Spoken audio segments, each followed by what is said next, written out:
And joining us right now, the Roth and Orthopedics Gaslight, our good friend from inside the Birds Empire, as we like to refer to it, and Q&A with Quintin Mikell and Jason Avant, former Eagle himself, Mr. Quintin Mikell. What's going on there, Quintin?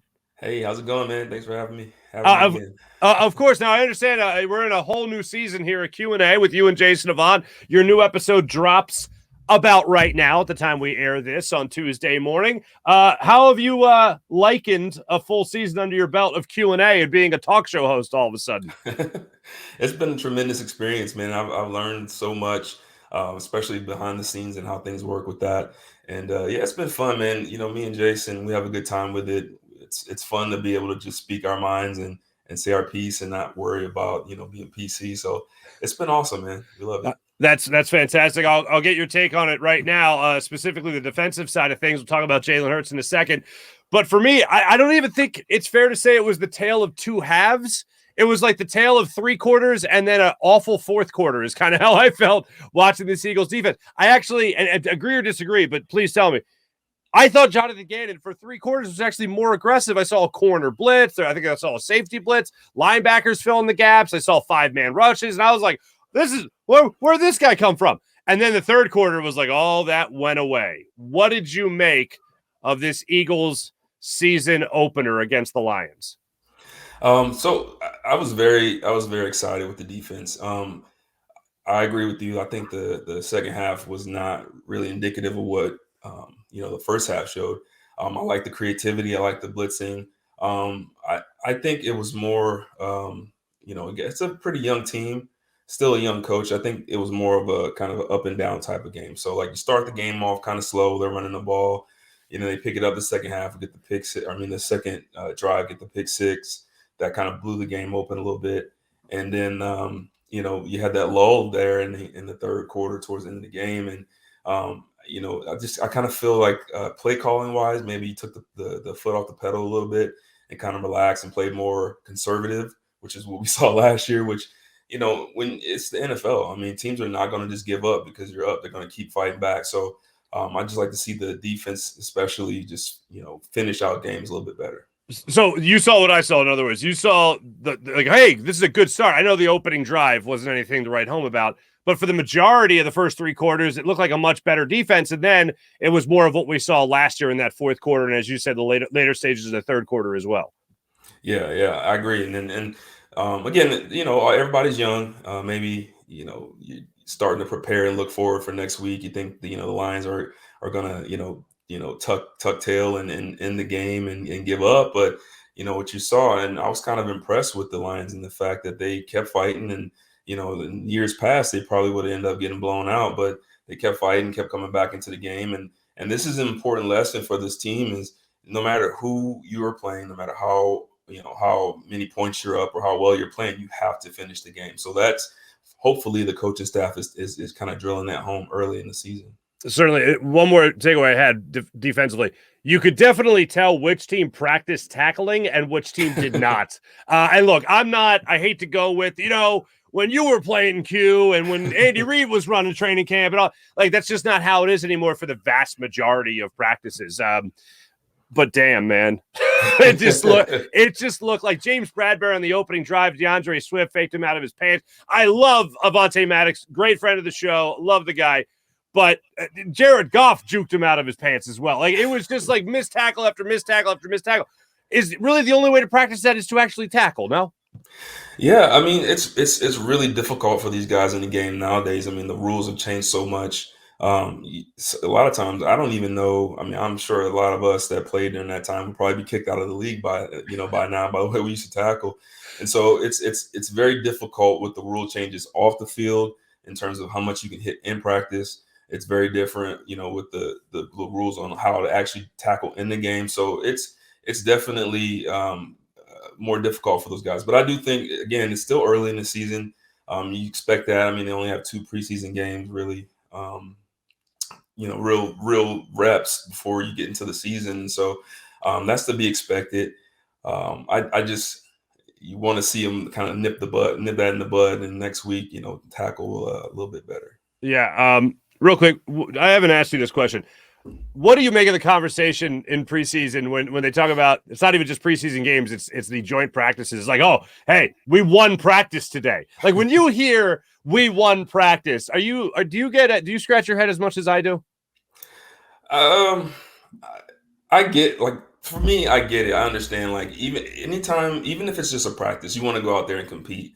And so it's all about competition. And that's one thing that Sirianni's always drilled home is we're going to compete every time we're on the field. So I get that part of it. I am not a huge fan of the joint practices. I think um, they can be productive, but they can also be very counterproductive in a lot of different ways. As we saw what happened with Aaron Donald, swinging his helmet around. So I'm not a huge fan of it, but when you only have 2 preseason games, you really have to find another way to create game-like competition type reps. So I get it. You mentioned, kind of the rules of tackling. And one of the things that has been highlighted, especially with Jalen Hurts running the football as many times as he did against the Lions, when he would slide, there was a lot of contact after he slid. Nick Sirianni said in his press conference yesterday that the way he interprets the rule is that when a quarterback slides feet first and there's no one in the process of being about to hit them, whatever that means, they can hit them as long as it's not in the neck or the head. How do you understand that rule, and how would you play it as a defensive player in today's NFL? Yeah, it's a tough one. I remember when I believe I was with the Rams. We were playing the Niners, and Kaepernick was still quarterback, and I remember him taking off on a long run down the middle of the field. And I came up full speed because he's a running quarterback. You're not sure if he's going to go down, if he's going to juke you. Like, you're not sure what to do. And he ended up sliding right under me, and I kind of went over him, and I got a penalty. And actually, I don't think I got a penalty. I think they picked it up, but I ended up getting fined for it. They rescinded the fine. I argued my case pretty good. But that's the kind of battle that you're dealing with is, as a defensive player in a split second, it's hard for you to figure out exactly what's going to happen, especially with a quarterback as dynamic as Jalen is. So it's a tough thing. Me personally, though, if I'm a defender, the first time I see and I feel like the quarterback's easing up and he's going to slide, I'm going to play it safe. Now, if that happens and he continues going, what happened in last year with the Pitt quarterback, Kenny Pickett. Then it's on after that. I'm going to try to smack you every time. So I think, running quarterback or not, it's on the refs to protect those guys and make sure they're not taking those extra hits. I always thought, and I remember watching that last year when Kenny Pickett was at Pitt, and I remember looking at it going, why don't more quarterbacks do that? But at the same time, it's like crying wolf then. It's like inviting the defensive player to make sure he hits you, because that's obviously something that's always, you always got to be concerned with. So how difficult is that as a defensive player? Because if you do have that running quarterback, like you had Kaepernick, like the Lions had Jalen Hurts, how do you hold up on a hit? And if the guy is going down naturally, if you're revving up to hit him, you're going to try to go down as well, where inevitably you're going to end up making contact with his head or neck. Yeah, it's a tough one. I would guess the only real answer I could have for that is you're going to have to try it out and see. I mean, each player is different.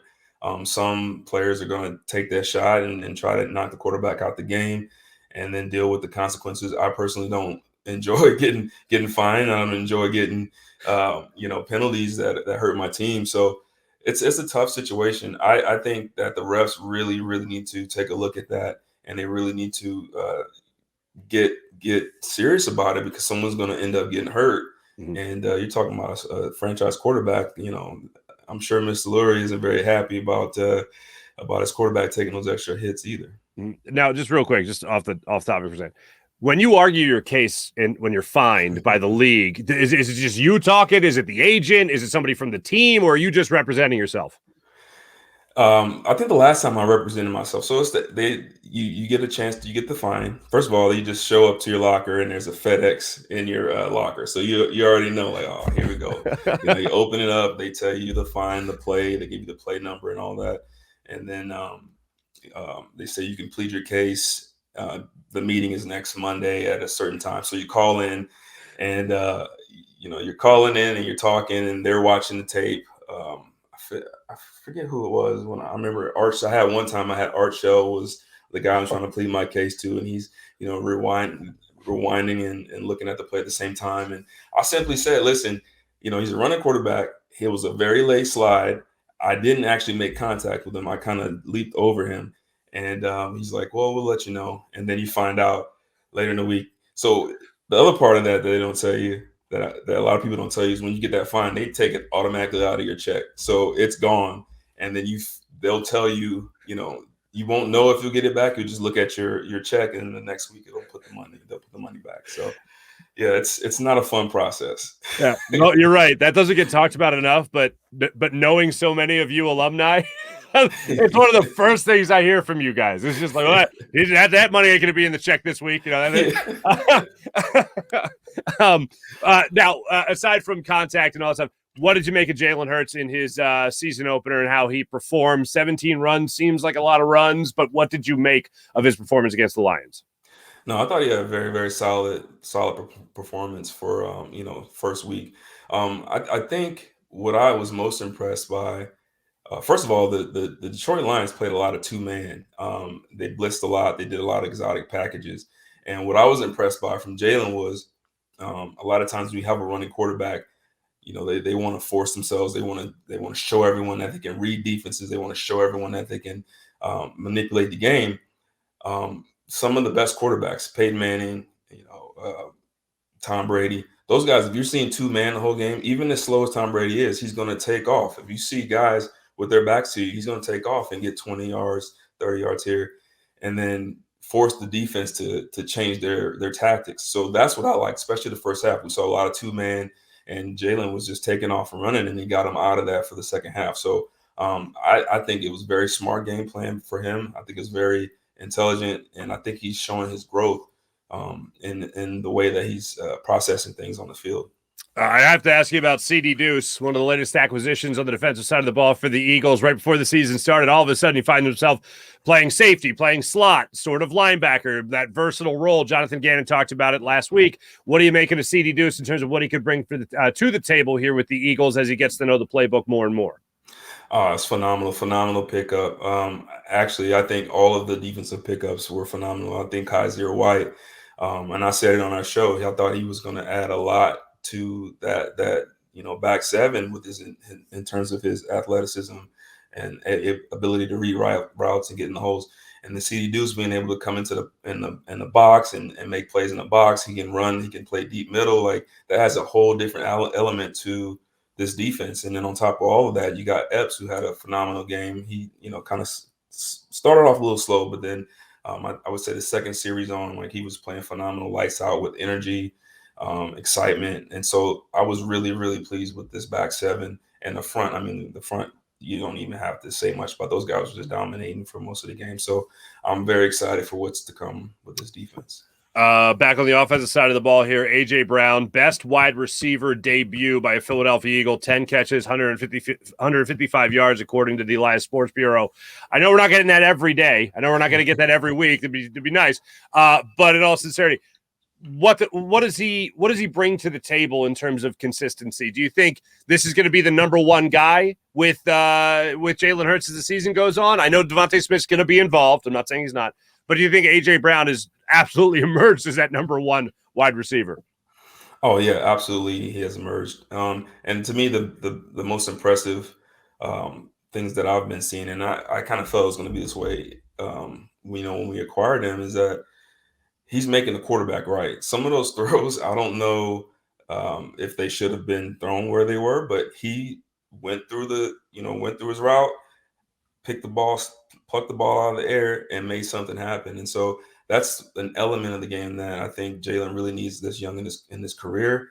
And I think that's part of what we were missing. This Eagles team was missing offensively, is a guy that can go and make those tough catches, a guy that's going to, catch a screen and break a couple tackles and get a first down when the team needs it. And I think he's clearly the number one right now. And so I was impressed. All right, awesome. Now, next thing, how do you stop Justin Jefferson? What are they going to do? How is this even going to be possible? Just tackle him with the line of scrimmage? What would you recommend to Jonathan Gannon if you're standing there next to him to stop that Minnesota attack? That's going to be tough. I think the biggest the biggest way to stop Justin. He's going to get his plays. He's going to get down the field. I personally would make sure I got someone in his face at all times with some help over top. And I'm sending the house. I'm going after Curry. I'm going to make him make mistakes. He's a very good, very intelligent quarterback, but no quarterback loves being hit. So I would have to get after him early. Put some double coverage on Justin and say, listen, you're going to have to beat us with someone else. Beat us with Thielen, beat us with Jalen Reagor, beat us with someone else. We're going to take Justin out of the game, and we're going to come after the quarterback. I'm sorry. Did you say beat us with Jalen Reagor? Was that a suggestion? Because whatever they – yeah, go ahead. Listen, I still think maybe he can flourish. Maybe he can flourish in Minnesota. So, anytime you play your old team, you're going to be a little more amped up. So I think you got to definitely make sure he's not a guy that's going to come in and hurt you. I can only imagine it's easier to not be Justin Jefferson when you're playing with Justin Jefferson. I can only imagine that's easier. It's like, I don't have to be him. He's there. I could be me. It's never been easier. No, hey, look, I don't root against anybody. In all seriousness, Quintin Mikell, you do a phenomenal. Not only are you a great orator, where you could be your own lawyer and win yourself back your money, but you can also host a hell of a show. Q&A with Jason Devon is part of the amazing Inside the Birds network, the Empire, as Moshe and I like to refer to it as, Jeff Mosher. Quintin Mikell, great catching up with you, my man. I'm sure I'll talk to you again throughout the season. And make sure, what time does your new episode of Q&A drop today? That's a good question. I think you guys have to get back to you on that one. I'm in Boise now. I'm 2 hours behind. I'm all discombobulated with everything right now. So I'll make sure I let everyone know. I think I know your producer. I'll ask him. Quintin Mikell joining us right there on the Roth and Orthopedics guest line. Make sure you guys check out Q&A. And here's a nice little graphic. And make sure you follow Quintin Mikell as well. And Jason Devon. Look at him, handsome fella, even in cartoon form. Handsome fellas. Shiny bald heads we got. We can't talk hair care products, but we can talk ball. You know what I'm saying? Quintin Mikell joining us right there. Thanks, Q. All right. Thanks for having me.